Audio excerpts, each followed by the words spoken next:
Buenas noches. Hoy, día 5 de mayo, en el que se conmemora la batalla de Puebla, y inicio aludiendo a este comentario, pues para contextualizar y para que quede una evidencia de la fecha, del momento, del tiempo en el que estamos viviendo en este 2020, en el que seguimos en la fase 3 de la pandemia, que no es una fase evolutiva del virus, no es una fase de grado progresivo, sino que es una estructura que la Organización Mundial de la Salud, a través de los científicos, de la gente encargada de la epidemiología, pues han establecido ciertos momentos en el que el virus va expandiéndose, se va propagando. Y bueno, pues esta fase 3 digamos que es la fase de mayor peligro, porque el virus ya está entre la gente, ya está en los lugares, y ya no solo se accede a él, o él accede a nosotros, mejor dicho, por vía de un contacto con otro contagiado, sino vía el contacto de cualquier otra cosa contagiada.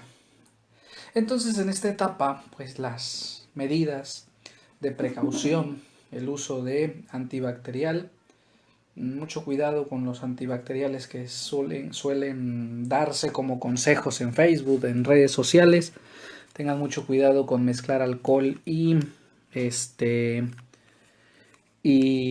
cloro y alcohol. Eso puede ser demasiado peligroso cuando hablamos de un alcohol superior a los 76 grados.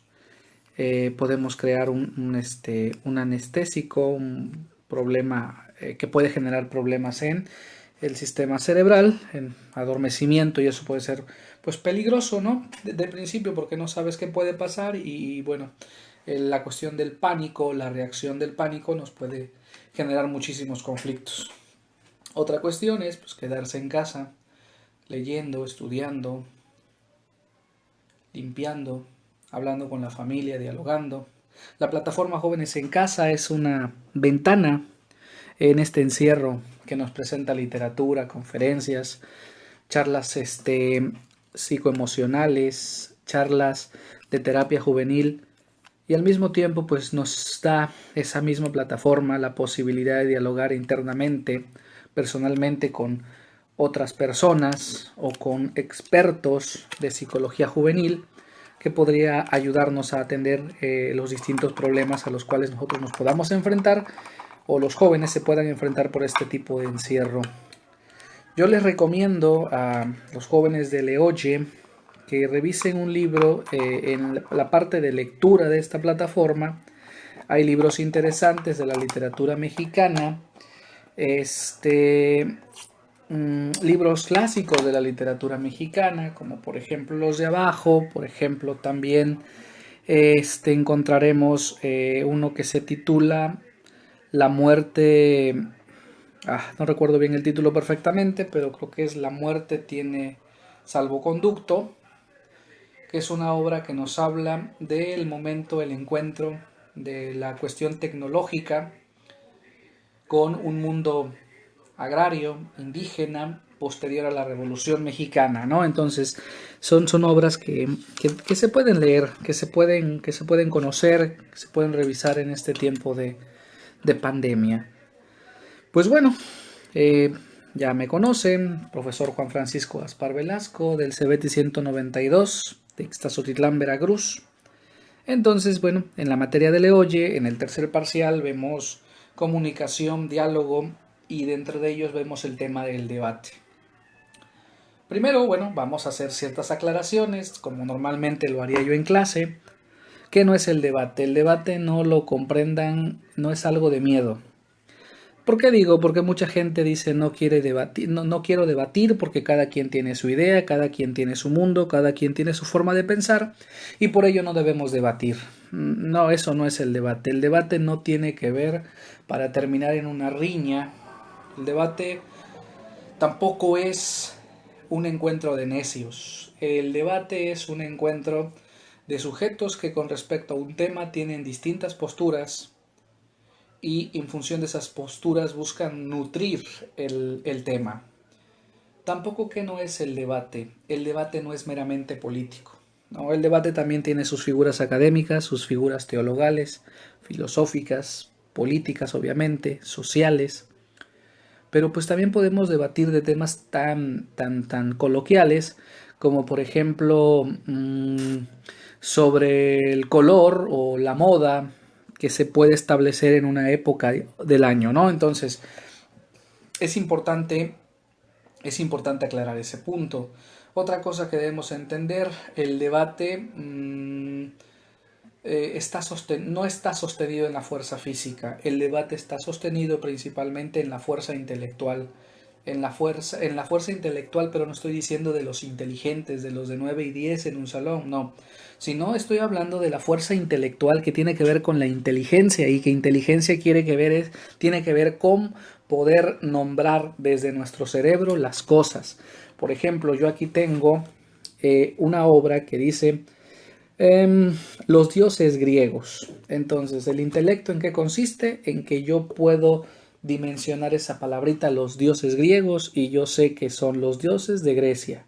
Yo sé que los griegos tuvieron dioses. Yo sé que hay muchos dioses y entre ellos están los dioses griegos. Esa es la inteligencia, ese es el intelecto, ¿no? La posibilidad de entender las cosas que se me están diciendo, que se me están refiriendo en un enunciado, en una frase, en un comentario. Vamos a empezar allí, ¿no? Haciendo estas cuestiones. El debate tiene un conjunto de características. La primera característica, hay un tema. Ese tema es de moda, de moda quiere decir que sea un tema que en ese momento se esté discutiendo, se esté hablando, como por ejemplo ahorita se está discutiendo mucho sobre el modelo económico en el mundo, del modelo neoliberal, el modelo capitalista, mercantil, porque está el capitalista nacional, entonces bueno, ahorita se está debatiendo, entonces son temas de modas. Pueden debatirse temas de carácter religioso. No estoy hablando solo de la existencia o inexistencia de Dios, ese es un debate de tinte filosófico. Un debate religioso, por ejemplo, en la época de los bizantinos, en la época de Bizancio, del imperio de Bizancio, de Vicenas, del territorio de Vicenas, lo que quedó del imperio romano, donde estuvo Constantino, que después se fundó Constantinopla, bueno, pues se debatían temas religiosos como si los ángeles tenían ombligo o no tenían ombligo. Dices, bueno, ¿y eso qué importa? Bueno, en nuestros momentos, en nuestro tiempo, ese tema no es para debatir, pero estamos hablando del siglo III, el siglo IV, donde eran temas religiosos a debatir. El tema de la virginidad de María, el tema sobre la humanidad de Jesús, son temas de carácter religioso. Temas de carácter político, pues, por ejemplo, dónde sería la capital de un país, dónde sería la capital de un estado, cuáles son los medios y recursos que debe tener todo país para ser considerado una nación. Por ejemplo, todo el siglo, regreso yo a mi siglo XIX, todo el siglo XIX fue debatir sobre las características de los estados nacionales. ¿Qué más o menos deberían decir las letras de los signos nacionales? ¿Cuáles deberían ser los símbolos patrios de los estados nacionales? ¿Quiénes deberían ser los héroes de los estados nacionales? Son debates que se enfrentaron distintas posturas. Entonces tenemos la primera característica del debate, un tema. Segunda característica del debate, visiones con respecto al tema de carácter contrario. Por ejemplo, en México el siglo XIX fue toda una época entre conservadores y liberales, digamos que dos grupos a gran escala. Entre los conservadores, pues estaba esa noción de ser un país nacional católico, ¿no? Dado a que los padres de la independencia pues también fueron curas, ¿no? Fueron sacerdotes. Pero la postura liberal, no conservadora, decía que sí, pero pues que también había estado Aldama, que también había estado Quintana Roo, la Corregidora, Guerrero, Allende, Aldama, Michelena, bueno, Michelena también fue sacerdote, pero pues fue un sacerdote más hacia la ala liberal. Entonces que además de esos sacerdotes, padres de la patria, que eran el bando conservador, pues también había otros que no eran sacerdotes y que no simpatizaban propiamente con la estructura religiosa. Bueno, de manera sintética estoy hablando del tema, ¿no? Entonces tenemos un tema, primera característica. Segunda característica importante, las oposiciones distintas al tema. Ahora, otra característica del debate es que se compone de muchas cosas. Se compone de la retórica, es decir, el arte del buen decir, el arte de organizar con palabras bellas el lenguaje. Esa es la retórica. También tiene la oratoria, es decir, la facilidad de palabra para transmitir ese debate a una audiencia, a un público, al auditorio como tal. También tiene poesía. ¿Por qué? Porque también hay figuras literarias. En el debate también hay metáfora, también hay símil, también puede haber calambur, también puede haber hipérbole, también puede haber parábola. Pueden ver distintas formas poéticas, distintas formas de figuras literarias, retóricas que pueden formar parte del debate. Pero hay algo fundamentalmente, dos cosas fundamentales del debate. La lógica, es decir, la correcta precisión de lo que quiero decir, la adecuada organización temática de lo que quiero demostrar como verdad, pero también de lo que quiero demostrar como válido, pero también aquello que quiero demostrar como racional. ¿Sí? El sujeto que interviene en un debate debe llevar estructurada lógicamente sus elementos. Otro elemento importante, la argumentación. Dije tercera porque estoy leyendo unas notas en mi cuaderno, pero bueno, en fin. La argumentación. El sujeto del debate debe saber argumentar, es decir, debe saber hacia qué conclusiones quiere llegar con su tema. Siguiente cuestión que debe haber, hay réplica. Réplica no quiere decir regañar, decir que está mal, que es incorrecto, que es impropio, que está loco, no. La réplica tiene que ver con la presentación de argumentos contrarios que presenta el otro. Después de la réplica, por ejemplo, vamos a suponer, ahorita les voy a hablar de distintos momentos, de distintos tipos de debate, pero vamos a suponer cuando Benito Juárez, cuando se hablan de la Constitución de 1857, hubo debates, bando conservador y sus distintas dimensiones, porque había conservadores pro españoles, conservadores pro católicos, y había liberales pro británicos, pro masónicos de la logia yorquina. Entonces, cada bando o cada grupo de diputados, a los que Juárez le llamó los Inmaculados, a esos diputados del Congreso de 1857, daban sus posturas sobre qué Estado debería construirse tras el triunfo del bando liberal, tras el fracaso de la rebelión de Ayutla. No estoy hablando de historia, porque les quiero hablar de historia también, que aquí hay muchas cosas que decir, ¿no? Entonces, en ese debate, después de todo lo que se dijo, se llegó a una conclusión. La conclusión fue a través de votos, pero los votos fueron concluyentes, es decir, no iban allí a levantar dedos o a levantar manos, sino que tenían que presentar una conclusión racional. Y la conclusión racional para ese momento fue apostar al bando liberal, y por eso se da la expropiación de los bienes eclesiásticos, la creación del registro civil, o sea, la desamortización de territorios y propiedades en manos muertas, que en este caso eran la iglesia, la laicidad de la escuela y el Estado laico. Entonces, un debate también tiene una conclusión. ¿Cuáles son los sujetos que forman parte del debate? Bueno, pues una postura opuesta a la otra, es decir, una postura, por ejemplo, con respecto al aborto, digamos, una postura en pro del aborto y otra postura contra el aborto. Pero hay otro elemento importante en el debate, el moderador. Es decir, el moderador debe conocer ambos tipos de argumentos a favor y en contra. Y por supuesto, el moderador también tiene su postura, pero como moderador él no debe presentar cuál es su postura. Él solamente lanza las preguntas, él solamente establece los tiempos, el moderador establece los tiempos, establece el orden de participación y al establecer los tiempos en el debate, pues establece también, a gran escala, a gran medida, establece también los puntos concluyentes.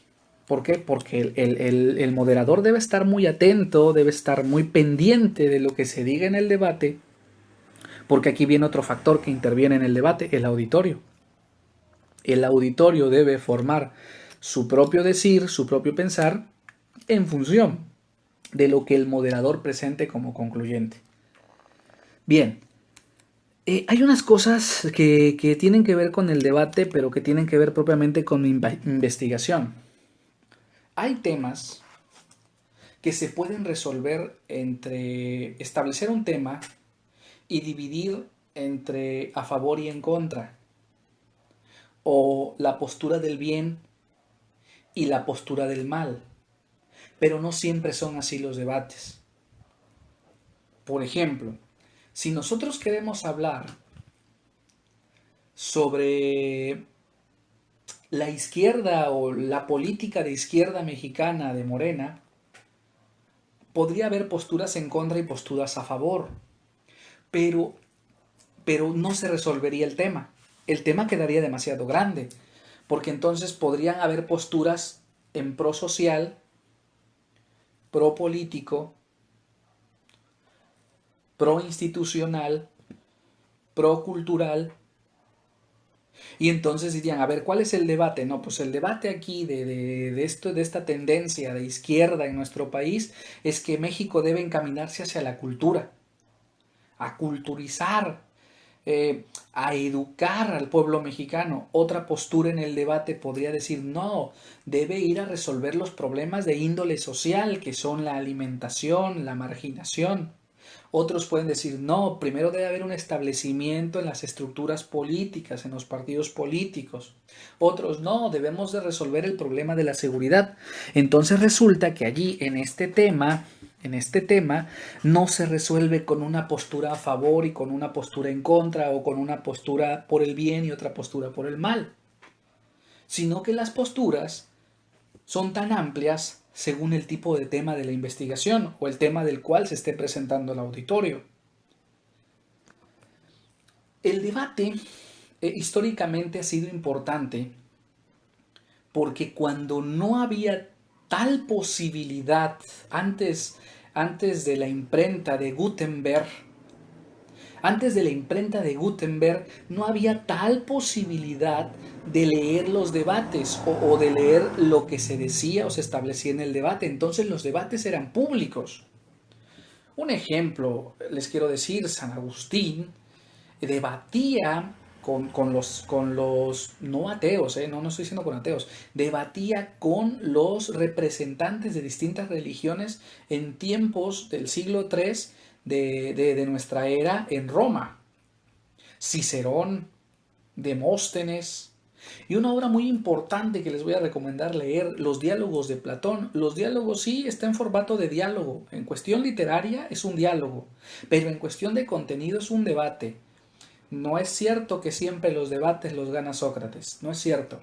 Muchas veces, por ejemplo, en el diálogo de la santidad o de Euthyphron, el debate lo va a ganar Euthyphron.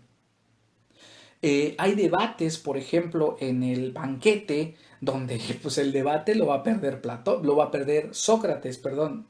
Sócrates, hablé de Sócrates. Sócrates no siempre gana los debates, ¿no? En la apología de Sócrates, en el diálogo de la apología de Sócrates, el debate lo pierde Sócrates. Tan es así que a Sócrates lo van a matar. Entonces ahí está la evidencia de que Sócrates pierde el debate. Entonces resulta que desde la época de que se empieza a hablar, desde que la palabra está estructurada, el debate existe. El debate existe como un fenómeno de encuentro de ideas con respecto a un tema. Entonces, otra cosa que debo hablar, el debate no solo se da en una forma mercadotécnica o de mercadotecnia. Cuando me refiero a esto estoy hablando de que estamos acostumbrados al debate político, con un edecán, dos edecanes, un respectivo periodista del momento, con 4 o 5 candidatos a la presidencia y sacándose sus defectos. No, no, no va por allí el debate. Sí es un tipo de debate, pero el debate no siempre es así. El debate también puede ser literario. Por ejemplo, René Descartes y Jean Battista Vico en sus libros debaten. Debaten sobre, por ejemplo, qué es la ciencia. René Descartes decía que las ciencias tendrían que ver con la espiritualidad y que por ello el número era un elemento espiritual que se encontraba a través de un método. Jean Battista Vico decía que no, que la ciencia es todo aquello a lo que el hombre da por construir, a todo aquello que el hombre establece, construye o desarrolla. Otro debate importante que tiene que ver con lo escrito, que tiene que ver con la obra, pues es el debate protestante católico que se ha dado desde que en 1513 Martín Lutero exhibe sus tesis en la catedral y se convoca un debate en la plaza. Es lo que yo decía, el debate también tiene que ver con elementos públicos, el debate tiene que ver también con elementos orales, no precisamente frente a una cámara de televisión. Otro debate literario que nosotros podríamos encontrar es el debate entre el idealismo y el romanticismo, que no son lo mismo. El idealismo quiere establecer los conceptos de un hombre ideal, que no existe, pero que es ideal y que todos deberían alcanzar.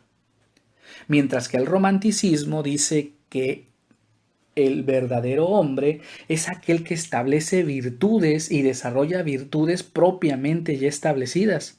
Y las virtudes que van a defender los románticos van a ser las virtudes griegas, la templanza, la prudencia, la sabiduría, el conocimiento.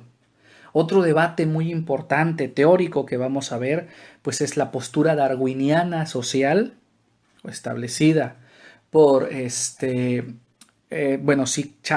claro, por Darwin, desde luego, pero evolucionada en Augusto Comte para el punto de vista social.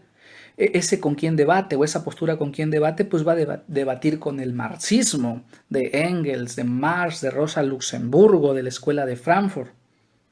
Otro elemento, por ejemplo, hay cuestiones matemáticas en el debate. Por ejemplo, está el pensamiento matemático de Leibniz y el pensamiento matemático de René Descartes, o el pensamiento matemático de Newton y el pensamiento matemático de Fermat.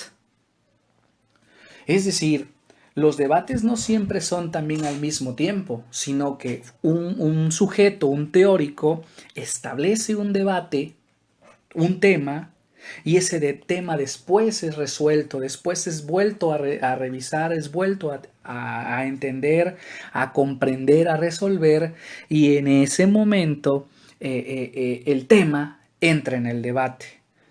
Es decir, les debe quedar claro a ustedes que el debate no solo es en un panel con tarjetitas, con preguntas, con un locutor o un periodista hablando a 5 o 6 candidatos a la presidencia. Hay que entender también que el debate tiene una actividad académica. En el aula hay que debatir, pero ojo, para debatir en el aula hay que ser muy cuidadosos de no reducir las cuestiones a los que estén a favor y los que estén en contra de este lado. Los que no estén ni a favor ni en contra pues van a ser el auditorio, el moderador va a ser el jefe de grupo. No, no, no, no, no. El debate va acompañado de lectura previa. El debate va acompañado de reflexión. No solo es de gritos y a ver quién tiene las mejores palabras. El debate está acompañado de la lectura. Les voy a poner un ejemplo. Santo Tomás en la Suma Teológica vamos a encontrar ciertos elementos importantes, donde primero Santo Tomás pone en sus lecciones, pone el tema. Después del tema, las dos posturas o las tres posturas que él encuentre con respecto al tema. Por ejemplo, Santo Tomás va a debatir mucho históricamente con Pedro Abelardo. Y después, bueno, vendrá alguien más a debatir con Tomás de Aquino, que será San Buenaventura. Tomás de Aquino va a debatir, por ejemplo, con muchas corrientes religiosas, por ejemplo, las corrientes heréticas, las corrientes arrianistas, las corrientes de Maimónides, las corrientes averroístas. Entonces, ese elemento primero presenta los puntos de un lado del tema y después presenta los otros puntos contrarios al tema, que normalmente son los de Santo Tomás, y después a la conclusión lógica que él llega. Pero bueno, son formas del debate. Esto lo estoy exhibiendo en función de que comprendan ustedes que el debate está acompañado de la lectura. Debates que yo he visto en la literatura y que me parecen muy interesantes, por ejemplo, en El nombre de la rosa, hay un debate importante entre la versión mendicante así de mendigo, la versión mendicante de la iglesia y la versión institucional de la iglesia. Es decir, los que creen que es importante nada más tener un conjunto de dogmas y creer en Dios, o los que creen que hay que ser pobres como Cristo fue pobre y que eso nos acerca a Dios. Está la visión monacal debatiendo con la visión pastoral, es decir, de los curas que tienen que estar fuera y convirtiendo a la gente, o de aquellos que en el silencio encuentran a Dios y no necesitan de otros elementos, ¿no? Que esa es la postura monacal. Pero también ahí hay un debate importante en El nombre de la rosa, ya cuando llega Bernardo, el gran inquisidor, y tiene que debatir con Guillermo de Baskerville sobre la cuestión de que si la iglesia tiene y puede dirigir las almas y si las almas no se dejan dirigir, tendrá que condenarlas. Es un debate importante que se presenta en esa obra. Otro elemento importante en la otra obra de Michel Foucault es el debate en el péndulo de Foucault sobre la revisión a si las matemáticas, si es que las matemáticas son una ciencia pura o es una ciencia oscura, ¿no? Entonces, por ahí está, les recomiendo echar o hacer una revisión al péndulo de Foucault. Otra cuestión importante que está en el número 0, que es un libro que escribe Humberto Eco sobre la prensa, sobre qué es importante en la prensa, la verdad, el hecho o la venta del dicho periódico o dicha revista o dicho resultado periodístico. Otra cuestión y un debate que lo van a encontrar ustedes en la obra de Julio Verne es un debate que tiene Axo con Ludendorff con respecto a la temperatura en la Tierra. Y por supuesto, por ahí va a haber varios puntos que defiende el sobrino Axo y los puntos que defiende el tío. Que a final de cuentas el tío se impone y van a ir hasta acercarse al centro de la Tierra, porque la novela de Julio Verne nunca nos dice si sí se llega al centro de la Tierra, solo por ahí se alude a que terminan saliendo por un lado de un volcán en Grecia. No dije el final de la obra, pero bueno.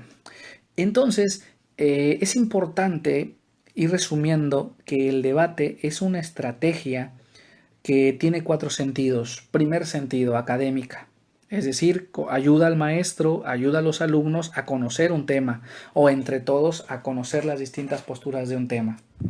Segunda, que el debate no tiene que ver con solo dos posturas, buena o mala, en pro o en contra. Número 3, el debate no tiene que ver solamente con alegar de manera presencial y al mismo tiempo. El debate también es histórico, también es postergado, también se da en la literatura, también se da a través de corrientes ideológicas, sociales y políticas. Por último, pues el debate se puede presentar atemporal. Es decir, ahorita alguien podría estar discutiendo sobre la teoría de la relatividad en plena contingencia del coronavirus. ¿Y por qué no? Hay que hacerlo. Bien, por eso muchachos, ustedes en su actividad ya leyeron 4 hojitas, van a escuchar este audio, van a resolver unas preguntas que yo les voy a dejar en el apartado de tareas con un formato. Ese formato deberán llenarlo y ahí responder las preguntas. Está la pregunta A, le das espacio, respondes la pregunta A y así sucesivamente hasta terminar el cuestionario. Pero al final dice ahorita sobre qué tema te sientes preparado para debatir. Y ahí van a poner el tema y ustedes van a poner un porqué. Ya subiré yo en la plataforma la fecha para que ustedes me entreguen esa respectiva tarea, ese cuestionario. Muy buenas noches, muy buenos días o muy buenas tardes, según sea el caso. Un fuerte abrazo, jóvenes.